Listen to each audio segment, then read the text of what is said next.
hurricane, a tidal wave. Essence perfect, life looks brilliant. Give me more of this. I'm out of control, about to blow, and I've been caught in the undertow. So toxic, but I can't get enough. You're burying me, burying me. Yeah, you're burying me, burying me. You've got me hypnotized. Push me out of myself. You've got me hypnotized. Whoa. I can see, I can hear, going crazy for the light. It's got me hypnotized. You've got me hypnotized. You're watching OLE, and this is a Dijack Hijack. Hello, everyone, and welcome to the NXT Battleground post show. I am Oled Ed Fries, and I'm joined by my partner, the natural astridpizarro. We've got a wonderful guest. We're completing sets this weekend. We had Cat and Cat We Trust to complete the Meta 2, and now the Monday Night Bestie set is complete by having DC Hendricks joining us. DC, thank you for joining us. We greatly appreciate it. Appreciate you for the offer. Appreciate being here, and shout out our local establishment. Always great shows. Shout out Astrid, of course, all her hard work. You guys got a great show here, so it's a pleasure to be here. Well, we appreciate it. And if you want to see more of them, go ahead and check them out every Monday night after Raw goes off the air on the bodyslam.net YouTube channel, and I believe a couple other places too, right? I know it's the YouTube channel, but I don't know what else. Yeah, we stream YouTube, Twitch, Twitter, Facebook, Instagram, I think, all the above. Yeah, but definitely go check them out. It is my favorite Monday night post show to watch because they just have fun. Like what we do here, we just try to have fun with wrestling because if you're not having fun with it, what's the point? Yeah, wrestling's supposed to be fun, and a lot of people forget that. So we try to have fun on Mondays, as I know you guys try to do on here. So it's all love. We got a good friend Bobby Munson in the chat. Good evening, everyone, and welcome to the channel, DC. Shout out. So what did everybody think overall of NXT Battleground? DC, we'll start with you. I thought it was pretty good overall. I mean, all the results were pretty much as I expected. I really didn't expect anything crazy. I guess, the matches were what we were all looking for. Just good matches. We just wanted a good product, a good show. I disagreed with a couple of the finishes. I just thought a couple of the finishes were a little questionable. I'm sure that there's a couple stories that aren't finished being written, so maybe that's why it doesn't make a whole lot of sense now. But overall, for the most part, everyone won tonight that was supposed to, at least that was expected to, and the matches were great. We had the TNA crossover, TNA chance, which was a highlight of the night for me. So overall, I thought it was actually a pretty good pay-per-view. Astrid? Yeah, I feel like pretty much it felt like really high tonight, like a high energy and high pace kind of show tonight. I think the underground might have been a little bit slow in some moments here and there, but other than that, I feel like everything was really fast paced. And even with the winners kind of being like, oh my God, that's not who I saw. But it's like, I like how they did it. So overall, I liked how it's moving forward and looking forward to seeing how it all comes down on Tuesday again as well. Yeah, we just want to welcome the people from Get the Tables. Get the Tables has rated us again. Thank you, good friend Tony. And you can catch all the watch-alongs with Tony with all your AEW, WWE goodness. You can watch along with them every night, essentially, of the week. They got something going on between him and Diamond Dave. So definitely go ahead and check that out. Tony, we appreciate you for jumping in. We got John Cena saying hello. We got my other tag team partner, Andre C., jumping in saying hello. Hello, everyone. I was too. I was hoping for something to happen that surprised me tonight, and I missed that little bit of the surprise element to the show. Although, everything was good, nothing was overly bad. But at the same point, I was hoping for something to surprise me. I thought there was a lot of an opportunity left on the table when it came to Roxanne versus Jordynne. Like I said, I talked about it in my the fantasy booking I did during the preview show. But I think if you'd swap the belts between the two of them, with Roxanne losing tonight and then Jordynne losing to Roxanne at Against All Odds, I think you create a way where both sides win while both sides lose, because you have Roxanne with a fresh new batch of opponents that you can run through 1, 2, 3, 4, you know, with all the TNA originals being like, I need to take her on. I need to get this belt back. And you can have Jordynne Grace having bangers in NXT for a few months. Mm-hmm. All leading up to Heatwave, all leading up past Heatwave, depending on how healthy Julia is. You know, I thought you could have gotten a month or two out of this with having that opportunity so that both sides win, because both sides get a big win, both sides get a bunch of publicity, and eventually both sides have to drop their titles, so it makes sense storyline-wise that nobody really comes out having lost in that battle. Yeah, I would agree to a certain extent, especially with the part. I love that you're thinking about, you know, her, Jordynne, staying with NXT for a while, because if you look at the women's division right now, there's a lot of people out. And I think, you know, Jordynne would fill a huge void and gives Roxanne a feud for a little bit. I think so. I'm kind of with you on that, because right now, like, you look at Nikita Lyons is out, Cora Jade is out, and those are two. And Gigi Dolan just got. They just announced her injury earlier as well. So, like, there's JC Jane had the nose, they had a problem with her nose. So, like, there's so many people out right now. So, like, it would have been a great time, you know, as we wait for Julia, like you said. I just didn't like the finish. I just thought the finish was kind of messy in that match. That was one of the endings where I was like, this is a mess. Like, in my personal opinion, it made Jordynne look a little bit weak because she couldn't handle one simple little distraction. I didn't like the ending at all. And Tatum Paxley's obsession with the NXT title, NXT Women's title, I think is actually funny. So I actually like that part of it. I thought I don't even watch TNA like that, so I didn't know exactly who that was that came out right away. But I know it was a TNA superstar. I think it was that Dana Brooke, her new character? Yeah. Okay, that's what I thought. I couldn't tell because she looked totally different. So I was thrown off. It's the third new Dana Brooke. I'm telling you. Yeah, Dana Brooke changes every time she pops up somewhere. I can't keep up. But yeah, that was one of the matches where I just didn't like the finish. I thought they should have just let them both cook and let them both, you know, finish it in the ring. Roxanne steals a victory, you know, in some shape or fashion, and then this feud continues. And I'm with you on that 100%. Yeah, I think that there's definitely, like I said, it's not a bad thing, but I thought there was an opportunity to do a lot of fun and a lot of interesting. Agreed. Because it benefits both. All these partnerships always seem to benefit one side more than the other. And I was like, this was an opportunity where you had a really unique opportunity with Jordynne Grace having that open challenge to do the flip to make sense. Yeah. And both sides come out looking stronger because of it. And it gives us some really fun matchups on the TNA side. And again, like you said, there's a lot of holes that it can fill on the NXT side. But we will start with we'll start where they started with the NXT Women's Ladder match. Astrid, I want to go ahead and get your thoughts on this one first. What do you think? I really liked it. I'm glad it was the opener. I feel like it made the girls shine a lot more. And, you know, to quote what Vic Joseph was saying, there's a lot more women competing tonight on this pay-per-view altogether. Not only in matches, but I like the number of women in total compared to the men, because they have a great women's division. You can see that with the ladder match there.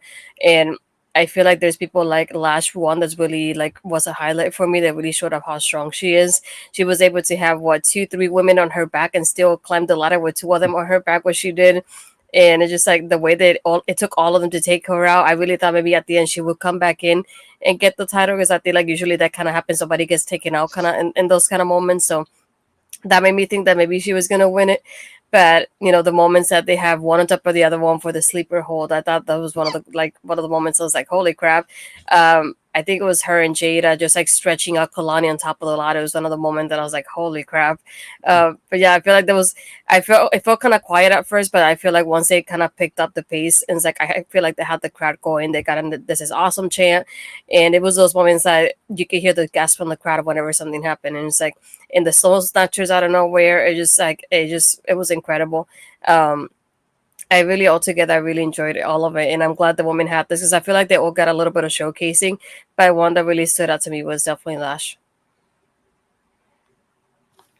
You're muted, sir. To get the tables jumping in saying I'm a bit shocked they went with Kelani. I am too. I was a little surprised by that one. As Sean Cena says, I was surprised by Kelani's win. He was pulling for Fallon. Fallon coming in after apparently killing the family cow. Either that or business is real good at the family bar. One of the two. But Fallon got an upscale little redo here. She's definitely now trying to go top shelf Fallon Henley again. PC, what do you think of this ladder match here? Agree 100% with the commenters. I'm looking at this match, looking at all the women involved. You got Ruca, Fallon Henley, Lash Legend, Jaida Parker. I mean, and like, this is no shade to Kelani. I can't say this on Twitter because Carmelo Hayes follows me, so I would like to keep that follow. Don't want to. So hopefully he's not watching. But I was, no offense to Kelani, but she was literally the one person I did not expect to win this. So this was for me the shocker, I guess. So you said you were looking to be shocked, and for me, I was shocked by this because she was literally the one person. I was like, she doesn't even really have a story to win the title. Like, you got people like Lash Legend that's been here since the beginning. You got her meshing with Trick Williams now and their romance outside the ring. They could have brought it inside, I guess, a little bit. Jaida Parker, who was like the top rising superstar in the division. Ruca's the crowd favorite. You got Fallon Henley again, who's spent so much time in NXT already. Could have gave her the belt after being in NXT for so long. There's so many different scenarios. So like, this just shows, look, they're throwing Kelani in. This is big. Like, she's the first ever NXT Women's North American Champion. So this is, I don't want to say they're throwing her in with the Sharks, but they're saying, hey, look, this is your chance. We believe in you, and this is your chance. But the only thing I would also disagree with was this should have main evented, in my personal opinion. This should have been the last match. And I think Astrid was talking about the energy at the beginning. It felt kind of lackluster. And I think it was like almost shocked, like, oh, we're starting with this? Like, and I kind of felt that, like, this should have been the main event. That's the biggest storyline for this pay-per-view. That was the biggest storyline. So that should have main evented. No shade to Trick Williams. I know he's the champ, but it's just my personal opinion. I thought it should have been the last match. Yeah, going into this, me and Astrid had talked about how I thought Jordynne Grace versus Roxanne was going to main event. I thought that was a really big story. That was a key match. And I kept thinking that Jordynne Grace was going to win throughout the entire week.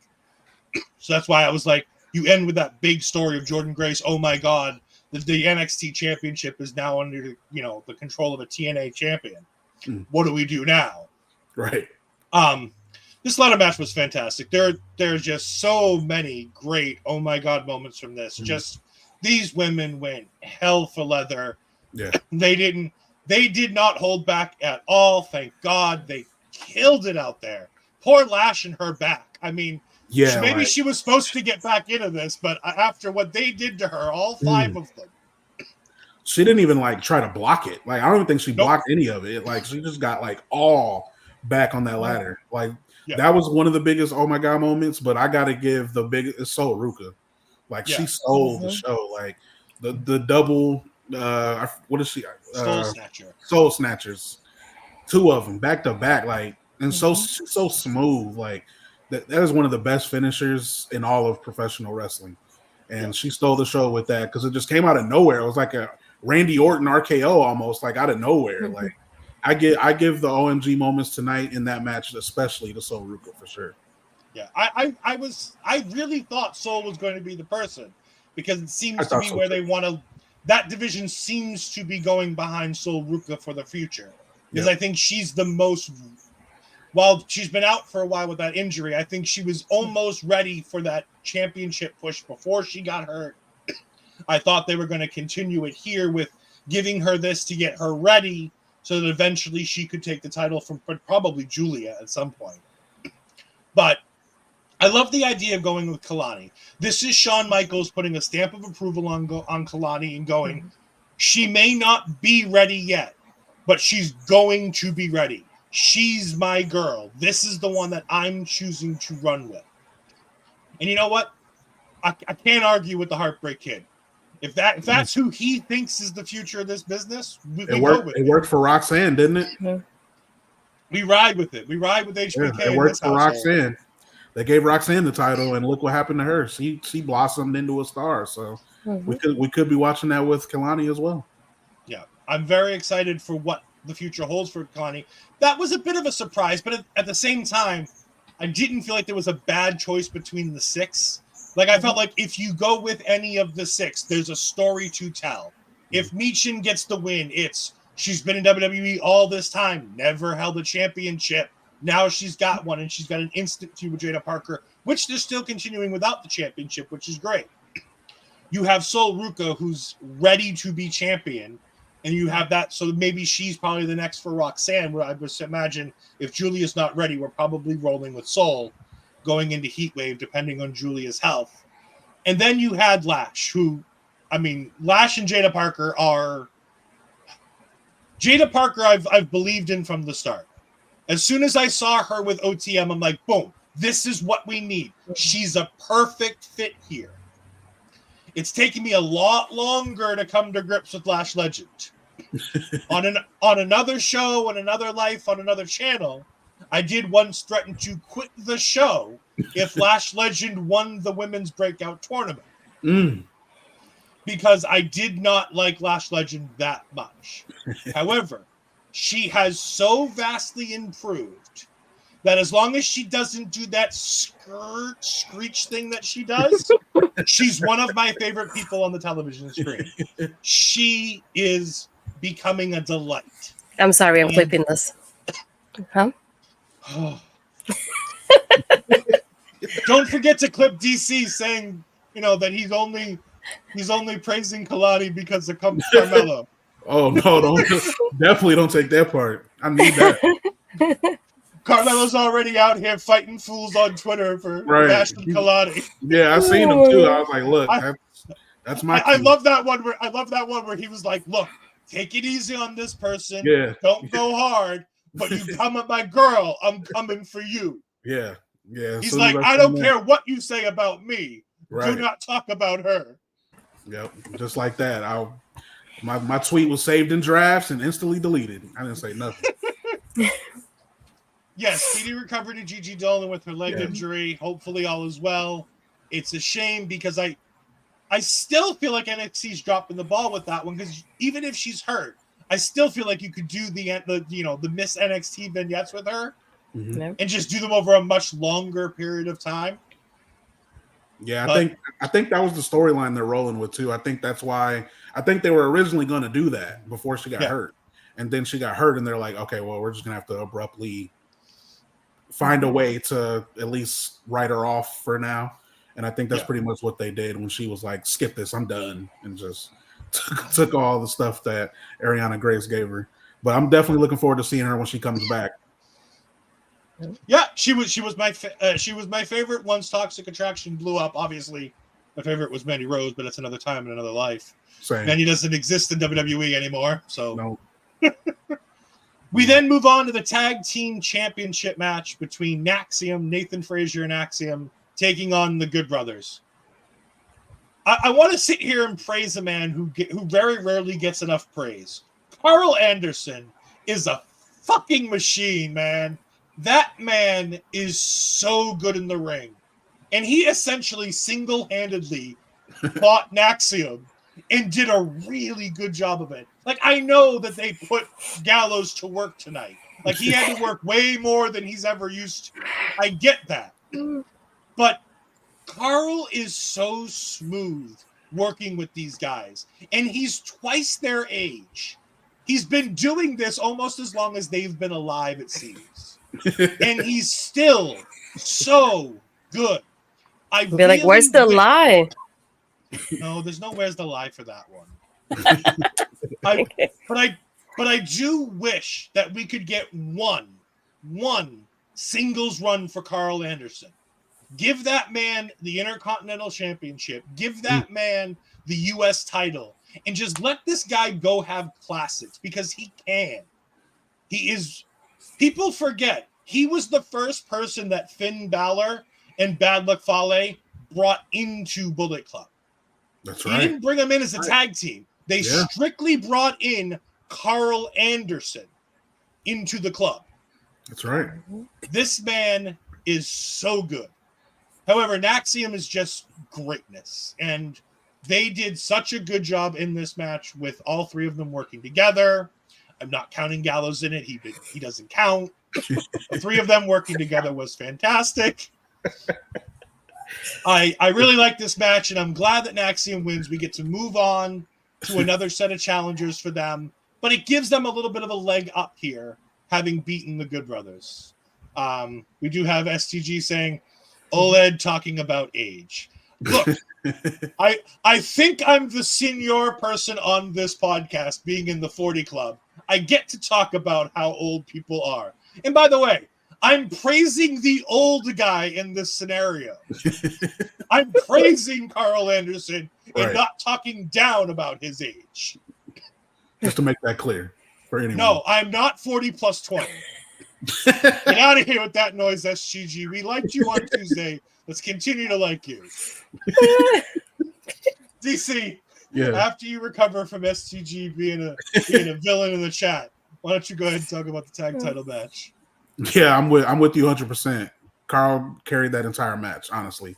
There was like I forget who told Nathan Frazer when before they faced, they literally told him like it was a hot mic. I don't think they were supposed to be heard, but they said slow down, and it's a testament to how fast Nathan Frazer moves in that ring. Like there's certain people that wouldn't be able to keep up with that. Like he's just that fast. And Axiom, the same thing. Like those two are just ridiculously fast, fluid in the ring, and only certain people would be able to bring the best out of that.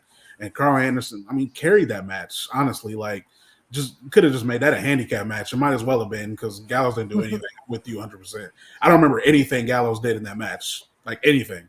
I think he ran into Frazer in the corner once, just did the normal big man smash in the corner. Like that's literally all I remember. He took a couple bumps for once, which is nice. He did. He took a couple bumps and bruises.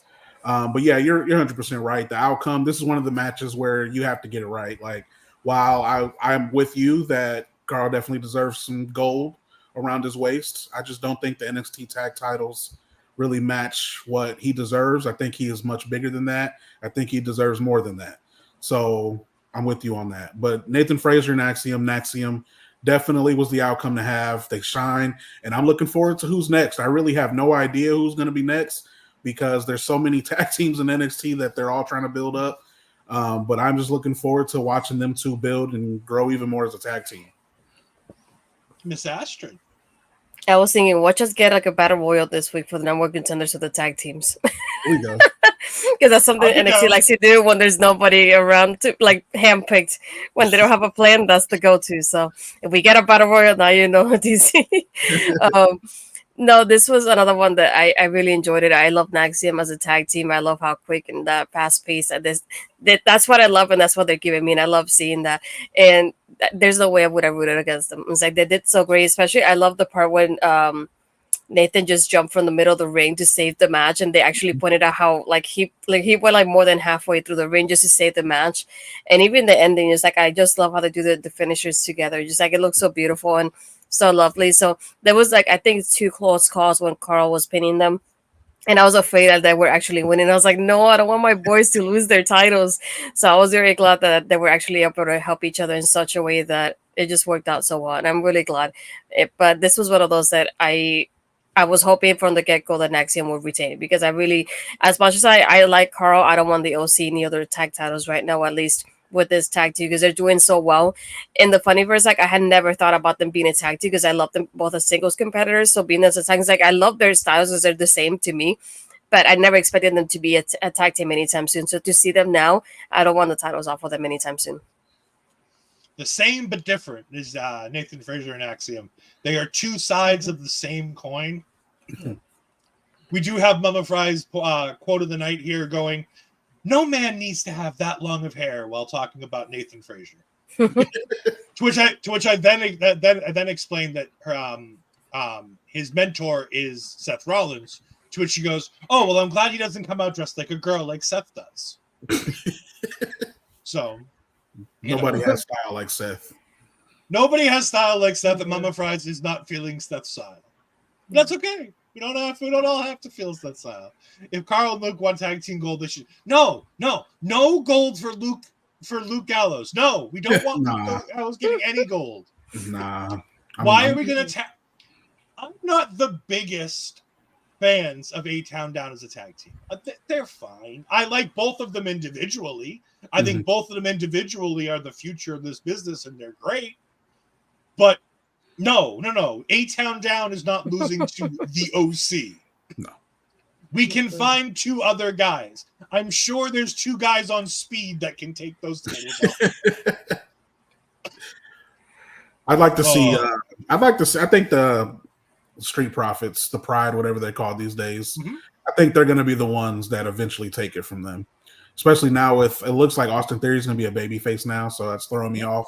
But I'm with you. I like both of them like by themselves. But like I got to watch them in person at a house show. So like them as a tag team, they had just got the belts. And even the crowd was talking about it. They're like, they just don't feel like a tag team. They just feel again like 2 guys just thrown together. So and I like how they're trying, at least unlike a lot of those tag teams, they're trying to make it work. They're trying to make the whole I'm the best bravado, but like you're my boy and that's okay thing work. But like no. But I like them both individually. I think that there's a lot for them. As long as Austin Theory, calms down the negative shit from the past. But we won't talk about that. Speaking of negative shit from the past, we have to have 3 back-to-back promo packages as they get ready for NXT Underground. At first, I was like, oh, a new Josh Briggs promo. And then I'm like, oh, no, it's the same one we've seen. Same one. And I'm like, all right, after this, we're going to get something interesting. And then we got the Carly Bright promo. And I smiled because it's Carly Bright, and she always makes me smile. Because how can you not see Carly Bright and smile? However, it's this point that I messaged Astrid in our Discord chat and was like, oh, they're setting up for Underground. Because we then got the Dante Chen promo. And I'll be honest, the 3 promos were better than the NXT Underground match. Ooh. Shots fired. Aye. Ouch. NXT Underground. Lola Vice defeats Shayna Baszler. DC, what did you think of this match? I thought it was okay. I would disagree that the promos were better. The match wasn't that great though, to be honest. Like they looked confused a little bit. Like it's like they both were like, all right, what do we do here? Like there's no ropes. Like it's almost like they forgot that it wasn't a normal match. Like they're both former fighters, so like I'm sure a little bit of that. It just felt really uncomfortable at moments. Like you could see it on their face. Like especially when they went outside the ring and they started going towards the tables, they just looked like they were trying to figure it out. Like as they were going, like literally as they were going and moving, and it just felt slow. Sometimes I think Astra said that earlier, where there were moments that it just felt like they were just dragging along. But again, this is another one where the outcome is what mattered, in my opinion. It's Shayna Baszler elevating Lola Vice, and that's pretty much what I got out of this match. It wasn't the greatest one, but the job got done. It was all to once again elevate Lola Vice, who they're going to be pushing really soon. I wouldn't be surprised if she feuds with Kelani with the title. So this is the outcome is what I think mattered in this the most. Astrid, your thoughts on the outcome of this match? We got to talk to Chef Sean because he was cooking up until this happened, because it's a big no. I didn't want to see her shaking her butt at the end because I knew it was going to happen. Hated that. I was so frustrated because to me, the match, like I said, the match was really slow. And then up until it had the moments of like when Shayna hits a kneecap by the commentary table, when Shayna almost gets her head by the steel steps, and those moments, it all happened with Shayna. Lola didn't have any of those moments. So to me, she was not a highlight in this match. So it's like it was always slow until something happened to Shayna. Oh, this happened to Shayna, or like Shayna got hit by this, and Shayna's almost out. And there were all the highlights that happened, all the moments that the crowd reacted to, it all happened because of Shayna.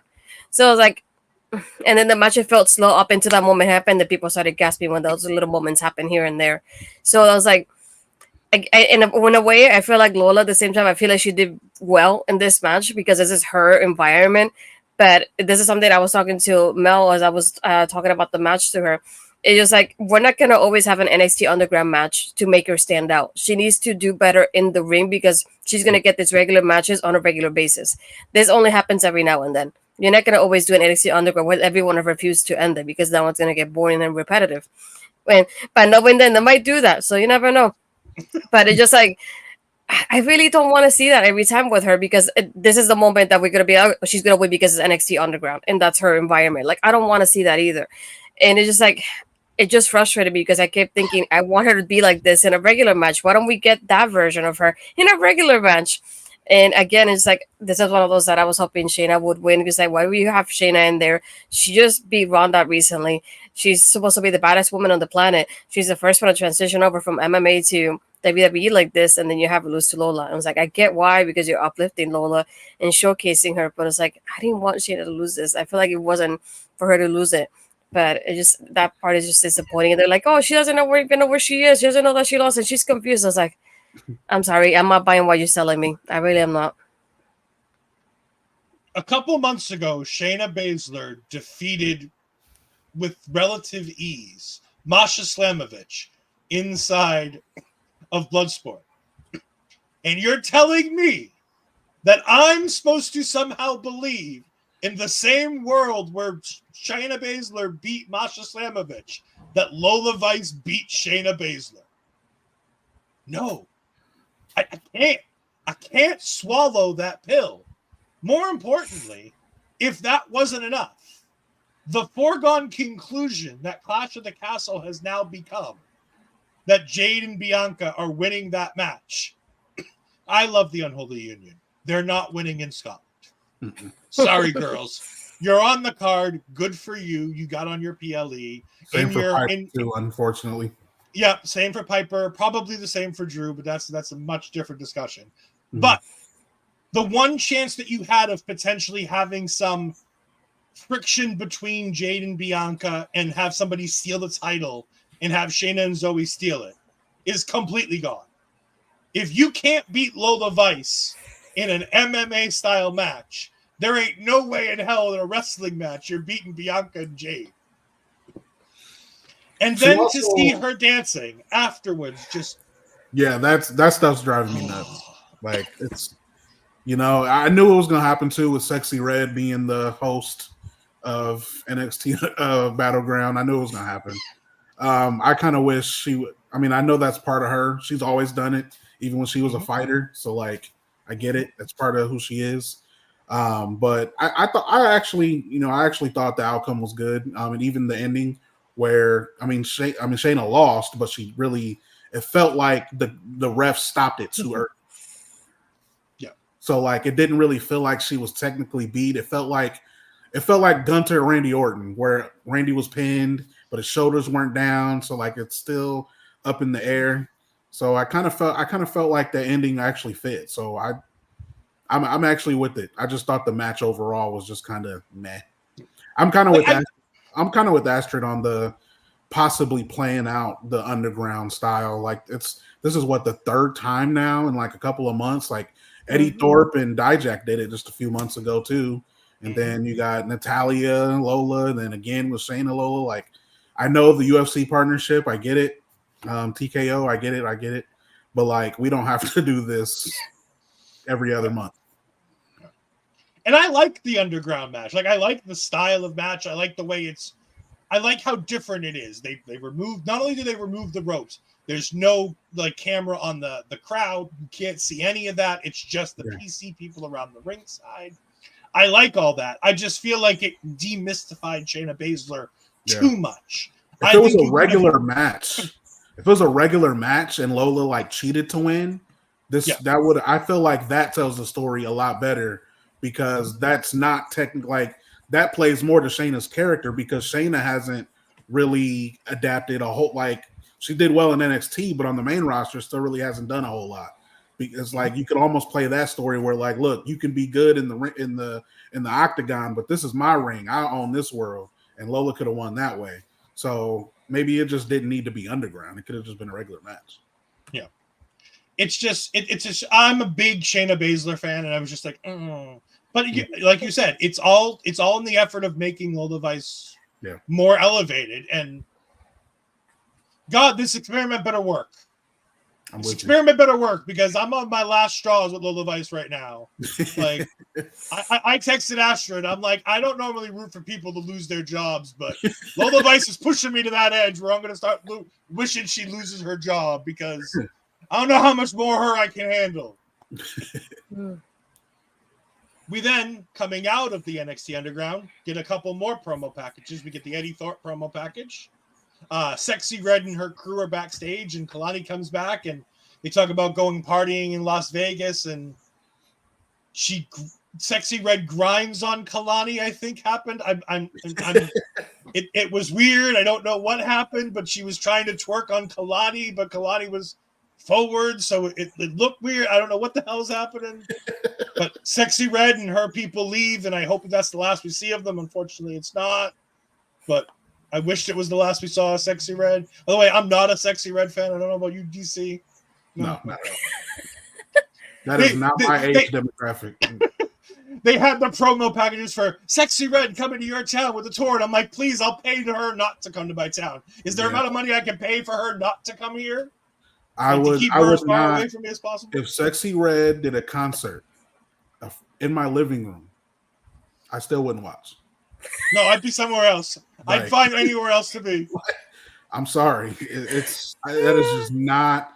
I like hip hop and rap, but like I just might be too old or what. I don't know what it is, but that is not for me. I'm sorry. I'm sitting here listening to Houdini, and I'm like, this is great. Reminds me of my childhood. Like, it's not right. It's not politically correct, but it's Eminem, right. And it's mostly all like fake stuff just for people to yell at him so that he can make more money. But like, I love Houdini. Houdini's great. Sexy Red.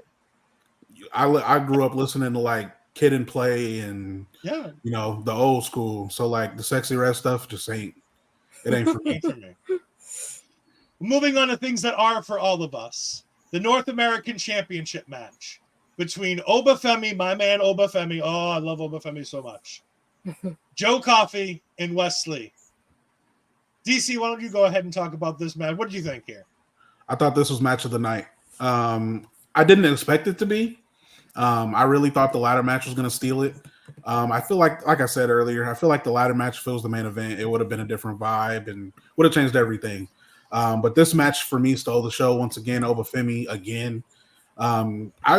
First starting off, I wasn't the biggest Femi fan. I'm like, all right, here we go.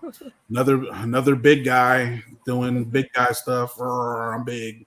And it's like, I'd never been a big giant wrestler fan. Like I'd never really got into like Kane and Big Show. I did like the Undertaker, but like those just wasn't my style.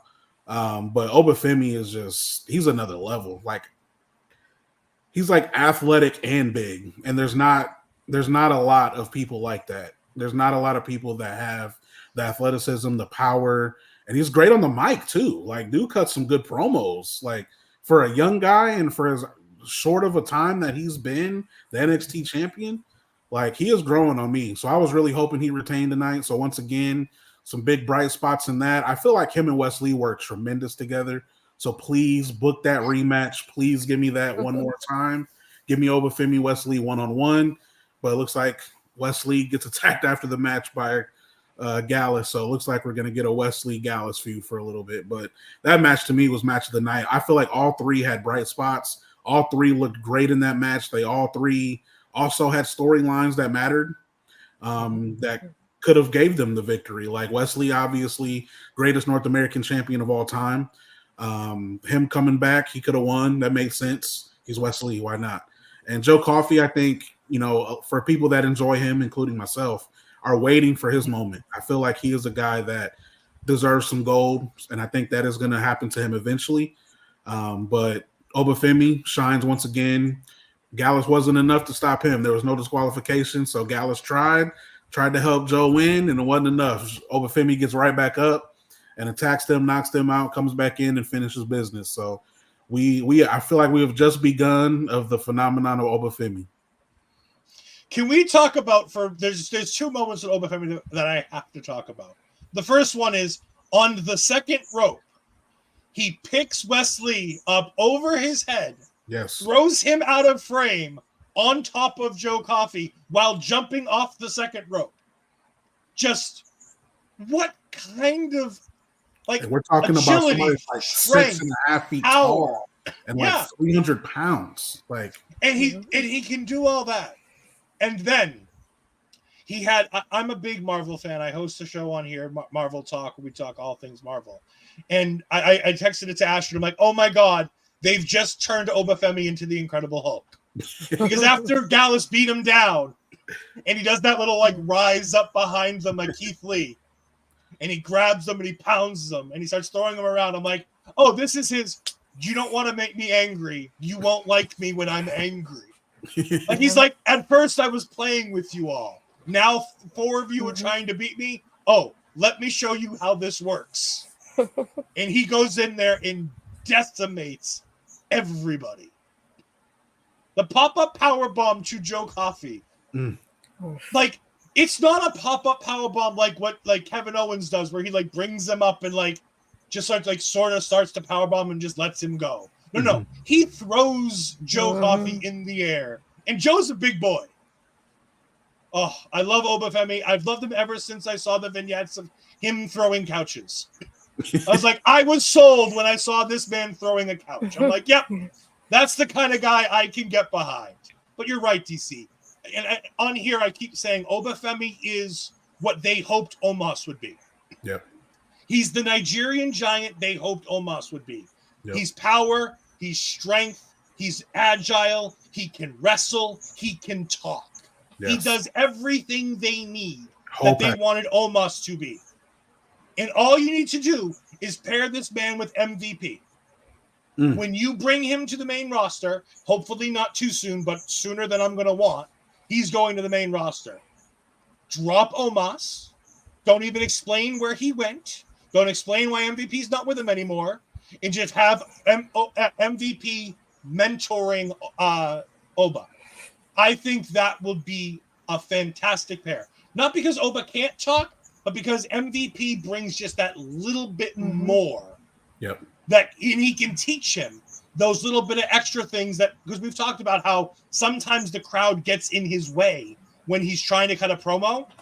Those are the moments where you need an MVP so that MVP can teach him when to stop and when to step in or things like that. That's the little things that I think MVP can teach Oba, that I think that's why that pair would work so well.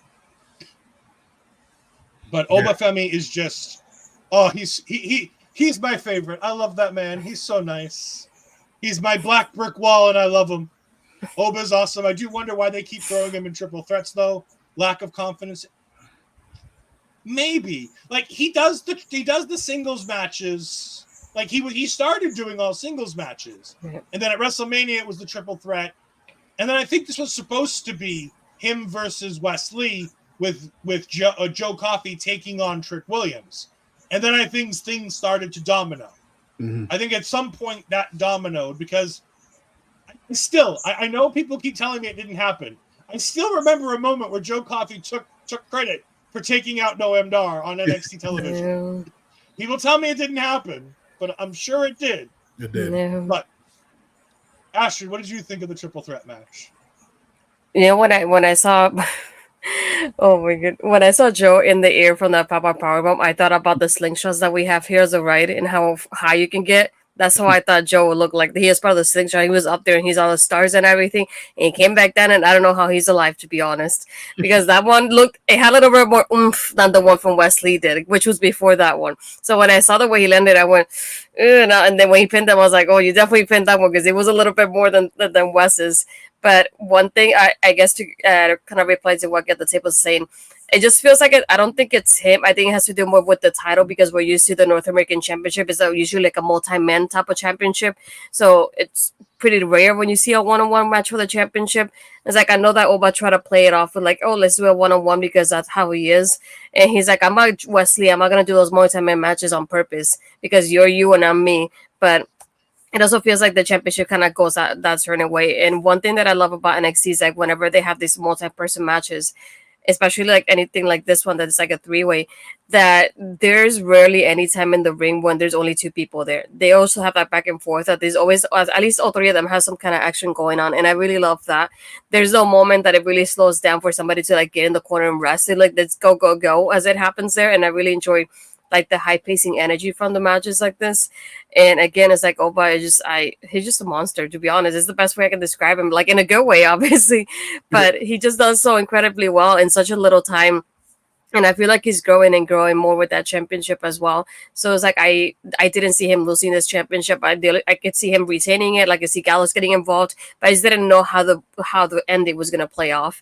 And we had Gallows interrupting it not once but twice, and then I think West kind of threw like dive himself onto them at one point as well. So it's like I like how at the end we have, like you said, Oba coming from behind them all of a sudden, just like hitting them both to get rid of both of them. I was like, yo, this is not happening in my match. But again, that was really unstoppable. And based on the outcome, I do see Wesley getting a rematch happening since he didn't get pinned as well. Yeah, there's a lot of fun to be had with Oba Femi.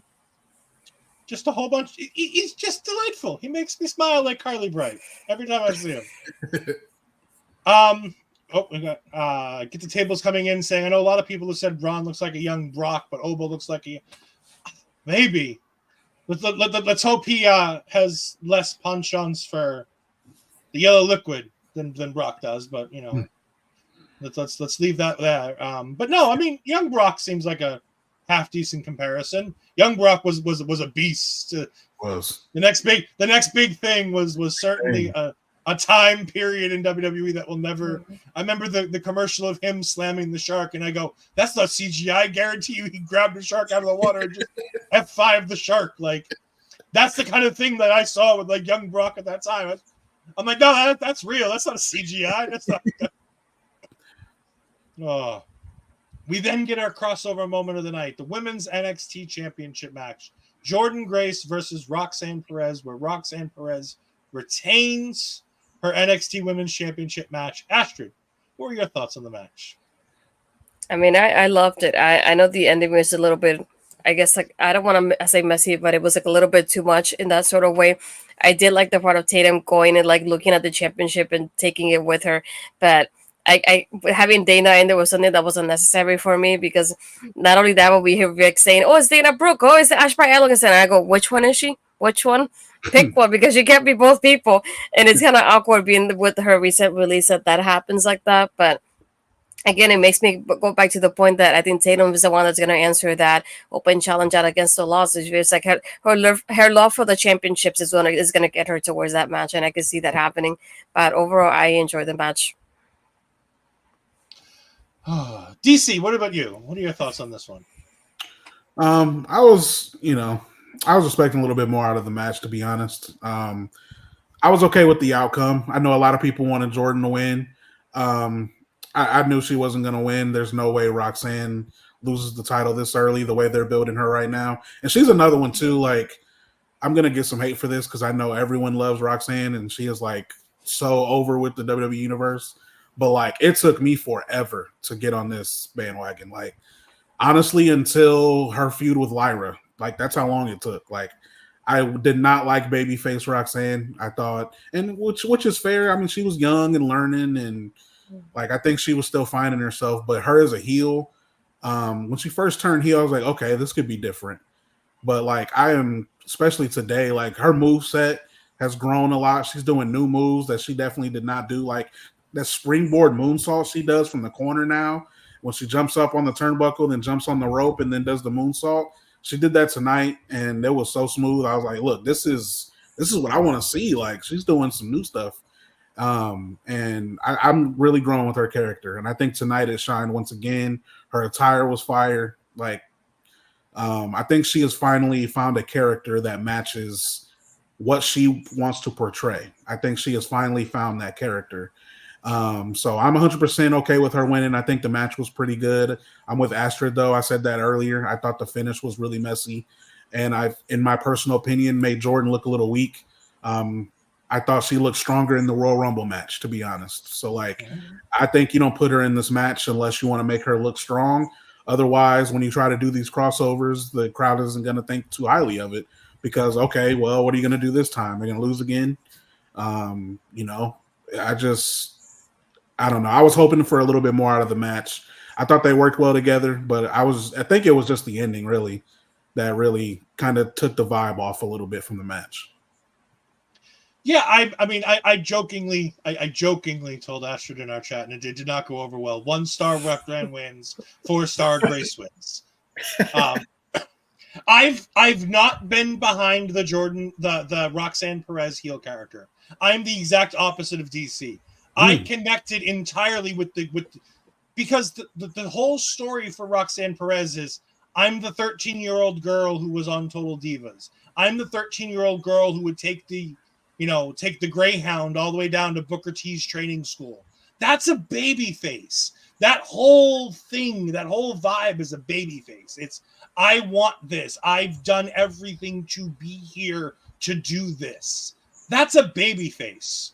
In this whole, the world is against me, when nobody's really against her and it's this own thing in her own head where everybody's against her, but nobody's really against her except maybe the fans like me. But like, I don't buy the heel character. And that's a me thing. That's not a thing of like she's doing a poor job, because she's getting better and better at it. But like you said, the in-ring stuff with her heel character is top-notch. I can't complain about her in-ring heel work. Her in-ring heel work is top-notch. She is doing fantastic work. I was hoping, like we talked about earlier, I think it would have set this whole crossover thing on fire to have Jordynne win in the first salvo. It opens up everything when something like that happens. And I just think it's a moment that, like I said, it's a dropped ball moment, but it doesn't ruin the crossover, doesn't ruin the match. The ending, I'll agree with both of you, did. I don't like the idea that Jordynne Grace cared more about going to get the belts than winning the championship, because that's not who I think of when I think of Jordynne Grace in TNA. Jordynne Grace, juggernaut, she's solely focused on one thing, and it's solely going straight and getting the job done. And for her to veer off, by elegance, of all people, like, really? You couldn't get Tasha Steelz. You couldn't get Savannah. You couldn't get Giselle Shaw. Like, you couldn't get any top-tier TNA talent. You had to bring in Dana Brooke. I mean, I feel like Giselle wouldn't have made a lot of sense, though, because she just returned, so we had to, like, kind of build her up again towards that. Savannah, I haven't seen her, like, getting involved in that sort of way. I feel like, and I know why Ash came out in that sense, because Ash is the one that's getting built up towards the championship based on her victory so far. But Savannah has been in the back burner. Giselle just returned, like, last week. And Tasha, I don't even know what they're doing with her at this point, because they're not even using her like they should have. But yeah, it's like, it makes sense why Ash came up, but again, I would have done without her being there, especially like in the aspect of like Jordynne go after the championship. Like, your championship isn't even on the line. Just let her take it. You can take it back later. Like, there's no point. You're here for another championship on the line. Let her take that one. You can go back and get it later. Focus on the one you're trying to win right now, because you're still Knockouts champion even she takes the championship. So that's the part that doesn't make sense to me in that aspect. And going back, also, I wanted to discuss Sean Cena's comment here about Roxanne working better as a heel. And that's the thing also that I wanted to point out, is just like the fact that Cora tried doing that as a heel before her injury, and it didn't feel genuine. But I feel like little by little, to me, Roxanne is being kind of like Bailey in that aspect, that I didn't believe her at first as a heel, and little by little she keeps building herself up in a way that she's able to do both, and I really love that about it too. Yeah, I wholeheartedly, like I said, I'm buying in more week by week, but it's a slow buy-in for me, because I still feel like everything she's doing feels babyface to me. It's just the paranoia of like, everybody's out to get me. It's just. We also get the table saying props to Jordynne for not losing a step after her earring ripped out and got stuck in Roxanne's gear. That even got a tweet out of Chris Bay tonight, who was watching the show, which made me chuckle. We also have RK Shuttleworth. Thank you for jumping in. I greatly appreciate it. Not a name that I've seen before. Thank you for stopping by. Ash is being built up by TNA, so you need to follow TNA to understand, like she said. Hi. No, I agree. I wholeheartedly agree with the idea that Ash makes sense from a TNA storyline point of view. I'm just saying, if you're doing the crossover with NXT, you should be bringing out the big guns to do so. Even if it doesn't quite make sense in the storyline, I just feel like people who would either be more recognizable or people that you want to push at the end, like in your end game. Like, I don't see Ash by Elegance being their end game right now. So it's like, you could have had somebody. I'm also still upset that we didn't get a Joe Hendry yet. We've had this TNA crossover for 2 weeks now, and we still haven't seen him, and we've said his name a whole bunch, and he hasn't appeared. So hopefully in Scotland this weekend. Were you guys disappointed in that a little bit? I was kind of upset about those chants during the match. I didn't like that. What, the TNA chants? The Hendry chants during the women's title match. I was like, come on, y'all. Like, yeah, there's a time and a place. Like, I don't think Joe Hendry belonged coming in now. But I believe, like as a whole, at some point in the night, I think it would have been fun to see Joe Hendry just pop into frame at some point. Yeah. Like, no, he had no. They're WWE fans are the best and the worst, but you got to understand this is the best and worst version of the WWE fans because these tickets were $500 lower bowl, $250 upper bowl for this itty bitty arena. So it's like you weren't getting your best fans. Because your ticket prices were so outrageous that you're only getting a very small subset. I paid just as much for my tickets to SummerSlam as those tickets for NXT Battleground were. Yeah, when I went to Battleground last year, I got third row, like next to Vic Joseph and stuff, like off to the side. So I'm on hard cam side, near where Alicia Taylor was sitting. In her little box over there. And I was third row, and I paid $100. That's crazy. For the NXT Battleground last year. And these tickets are $500 in that itty-bitty little venue. Like, it's ridiculous. I agree with the issues of the booking. Yeah, there's something to say there. WWE knows Dana Brooke more than others you mentioned anyways. I agree, but I don't think WWE fans know Dana Brooke in the light that you want to bring her back. Like I said earlier, remember, I barely recognized her, and I watch WWE every week, all 3 shows, and I barely recognized Dana Brooke. It took me a second to even figure out who it was. I've also under the conspiracy that Dana Brooke was replaced sometime between her NXT time and when she got brought up to the main roster, because there's a different she gets a lot of work done in between. Yeah. And she looks drastically different from the one who faced Asuka in NXT. But we're going to move on from Dana Brooke because, there's really not much to say about Dana Brooke. And we get Wendy on Tuesday now. That's right. We do get Wendy on Tuesday. That's Astrid, you're going to be coming. Astrid, you broke a mirror. Why were you breaking a mirror, Astrid? I don't believe it. Look, it's fine. DC, so you're not lost here. We call Astrid Wendy Chu. Because she loves her naps before NXT. So we'll go ahead. Most WWE fans wouldn't know anyone else, but okay, move on. WWE fans do live in a bubble, but I feel like NXT fans are the ones that would know who people are. If you're going to get anybody, I think your NXT fan base is the most likely to cross over with the other brands because 100%. They are the most hardcore of the WWE fan base. 100%. In my mind. Unfortunately, we're moving on to something not so great with Lola Vice and Sexy Red twerking and then trying to really, really, really poorly trying. And I know I was so bad because I wrote in my notes Mackenzie. And Mackenzie doesn't even work there anymore. That was Sarah Schreiber, I think, then? No. I know it wasn't Kelly Kincaid, so I think it has to be Sarah Schreiber. But in my notes, I wrote Mackenzie. To twerk. Does anybody want to talk about this, or can I move on? We could definitely move on. Wesley gets attacked by Gallus backstage after he's talking about how pissed off he was that he didn't get the win tonight. And then the Gallus attacks, and the 3 of them are there. And I'm like, 3 members of Gallus. Wesley needing a couple of partners. Well, I see a couple of rascals coming to NXT in the next few weeks. And then Ashley goes, but there's 3 of them. And I go, no, there's only 2 rascals. And then there's Wesley that we have at home, which is Myron Reed, who's the 3rd rascal currently over in TNA.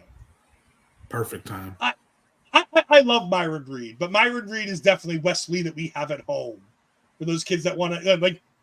But I want a new system. But we have one at home. That's the difference there. I'm excited for that. Like, I don't want to see Zachary Wentz on my TV screen again, but yeah, I've seen they've been pushing for it on Twitter too for a while. I think Wesley was the first one to tweet it, like, "Oh yeah, reunion if we're doing crossovers." I like Wesley more by himself, to be honest. I watch both. I think Wesley is so great by himself. I really don't think it's. I hope they go a different direction, but I think that's where we're going. I think we are going to get a crossover, and I think we're going to get a reunion with those guys coming back, which is fine, I guess. Like, it raises some questions with some of these people that NXT didn't release Zach Wentz for the most positive reasons. Right. So bringing him in will be an interesting sell to the fan base. Yeah, I mean, he's dating Gigi now, and I guess I don't know. We'll see. We'll see how it goes. I know there's those situations are always rough to judge and kind of gauge. Yep. So like, you never know how the universe is going to react. I know how I would react, but like, I don't know how everyone else would react. And so I think we will. I think you're onto something. I think that is what we're heading towards. I didn't even think of that. I just thought we were going to get Coffey and Wesley to feud for a while, but like, I didn't even think of that. I totally forgot that Wesley was calling for that reunion on Twitter until you mentioned it. So yeah, I think that's exactly where we're heading. I mean, I think it gives another partnership moment. It lets the partnership get a win for the TNA side because you're still pushing an NXT talent in that. So I think that's a much easier pill to swallow for the WWE side to be able to go ahead and have a win like that, to have the Rascals get that win via Wesley. We then move on to the main event, which really shouldn't have been the main event. No offense to these guys. I love them both to death. But there's no reason why Trick Williams versus All Ego Ethan Page and his brand new Death Rebel theme. Oh, God, it's fucking awful. He's all ego. Ego. He got some chance tonight. I love Ethan Page. I think he's great. I think he's been underutilized everywhere he's been. Even though TNA, I thought, really did well utilizing him in his creativity, I thought he's been underutilized everywhere else he's been, a.k.a. AEW and Ring of Honor. But I think he looked like $1 million tonight. I think he looked like a bigger, better deal tonight. They just need to get him a theme that isn't Death Rebel. I don't care who you have to pay. I don't care if you have to go crying on your hands and knees back to CFO $. You need to get those boys back because those boys made some banger themes. Pay whatever royalties you need to their stupid booking people and just get them back because I'm sick of the Death Rebel themes. Yeah. They've been I don't know what's been going on with that room in WWE with whoever is in that room with the theme music. Like, started with Braun Breaker when they messed up his stuff. I'm like, we're just at this point, we're just finding stuff to do. Like, we've all had those moments at work where we're like trying to find some stuff to do, and it's like that's what it feels like. It's like, all right, well, Braun Breaker's on the main roster. What do we do? Let's change his music for no reason at all. Like Tiffany Stratton has new worst music on the main roster. I don't know. I'm like, why did we change her theme music? Hers was great, and you made it. And they've even made the original theme. I don't know what they're doing. I'm with you. I don't know what's going on. Definitely was not feeling his theme coming in. I don't even know if he did, because like even he looked kind of like it just didn't match his personality. It didn't really feel like it matches his character. I don't know what happened there. So yeah, I'm definitely hoping for something else. But in the match in particular, like it was a good match. Like I like I said earlier, it would have looked better and seemed better if it wasn't the main event. I think you switch the ladder match with that. And I think that's an easy switch. Like, I know Trick Williams, the NXT champion. He's, quote unquote, the biggest star on the brand, which he is. I mean, Trick Williams is the biggest star on the brand right now, but that doesn't mean he has the main event. That story literally just started a week ago. Like, that story literally had the least buildup of all the matches on the match card. So, like, start with that. And I think you could have easily done that story. Like, again, go back to Brock Lesnar, Seth Rollins at WrestleMania. Yeah. Brock Lesnar comes out and he's like, look, if I'm not main eventing, fuck this shit. I'm going on first. Yeah. If we're not last, we're first. Exactly. Like, and have Trick Williams come out and be like, look, I know we're supposed to be doing the ladder match. I know it's supposed to main event. I can't wait to get my hands on this man. Exactly. We're doing this right now. It immediately pumps up that crowd. Exactly. It makes that match feel bigger, and it puts it on the early portion of the card. So if you're not going to switch the title, nobody cares. Because like I said, I didn't need Ethan to win. Right. But like I wanted the idea that he could win. And that was the idea in the main event. Is like, oh, he might win. They might actually do this. How cool would that be? And then they didn't. Sorry, DC, I didn't mean to cut you off there. No, I mean you're nailing it. Like that's literally what my point I was making. It's like you switch those two matches and it creates a little bit, I think the story matches up better if they switched it like that. Because like I said, the actual match had some bright moments. Like they actually worked really well together. And that was my first time since TNA seeing Ethan in the ring. I didn't get to watch any of his AEW run because I don't watch AEW. So I didn't get to see any of that. And from what I heard, I didn't miss a whole lot of his run in AEW. So I didn't miss a whole lot. But from what I've seen tonight with Trick, he's great in the ring. Like, I mean, he makes sense to be in that feud. And I think, NXT has another star on their hands. They really needed one too. I think he comes at perfect time because other than Trick Williams, there's not a whole lot to throw at him right now that he hasn't already beaten or that makes any sense to feud with him. Like for a while, I was getting scared thinking they were going to throw him against Noam Dar as the main event. Like I was getting so nervous. I was like, please don't do this. Like, and then Ethan Page comes along. I'm like, thank God. Because like, I'm a Metaphor fan, but I do not like Noam Dar by himself.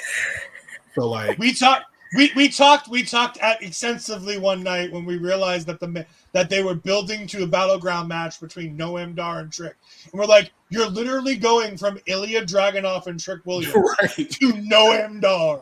Like, no thanks. I get he needs a heel, but really that's the best we can find. I was getting worried, but this match saved it. I think this gives Trick Williams a little bit more firepower to his title reign. I think we're still just getting started with that. And both look good tonight. I really don't think either one really took that much of a fall, especially because like you said, a lot of people didn't really expect Ethan to win anyway. It's just a big way to debut like that. It makes him important right away. So I think both of them thrived in that match. And Ethan got distracted at the end and caught Trick's finisher, which looked really good at the end.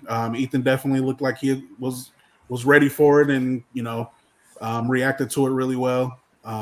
They just meshed really well. I was actually really surprised at how well they worked together because you can't imagine that they've got to work together this quickly, that often behind the scenes. So they look good. Before we get to Ash, just want to Braun and Tiffany's new themes aren't good. Not a fan of Ricochet's theme. I'll miss him. Yeah, we'll talk about Ricochet probably towards the end of the show. I hate that they changed AJ Styles, Damian Priest, and Bayley's themes. Yep. And you're going to hear a lot more. Anything that was made by CFO dollar signs is eventually going to get changed at some point, I would imagine. Which sucks because there are some real bangers still left in that tank. Ashley, what do you think of the main event here, though? It was a fun match, but I feel like since they put it as the main event, I feel like I would have had Ethan win it just to end it on a surprise in that sort of way. Because I imagine the shock from like not only the people there watching it, but in the community online, seeing Ethan win it on his PLE debut like that.